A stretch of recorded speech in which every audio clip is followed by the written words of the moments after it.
ఈరోజు నేను గులాబ్ జామ్ చేసిన. మనం వంటలు పర్ఫెక్ట్‌లో యేసుట్ల ఫస్ట్ ఉండం గానీ, పెంట యేసుట్ల ఫస్ట్ ఉంటాం. ఏం పెంట యేసినో ముందు ముందు చూశారు.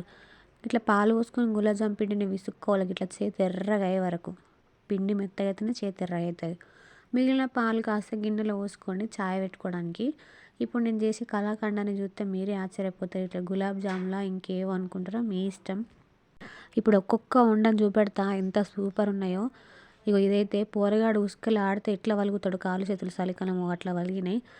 ఇక చేసిన దానికి మనం చేసేది ఏం లేదని పానకం చేద్దామని సరే ఆనకం చేద్దామని పొయ్యి మీద పెట్టేసరికి మా అక్క అవి బోండాలు అనుకుని టమాటా చట్నీ తినేసింది.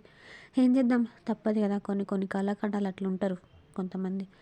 ఇక అదే పానకం ఆనకం కట్టిన తర్వాత అవన్నీ వేసి ఒక గంట సేపు వెయిట్ చేసిన.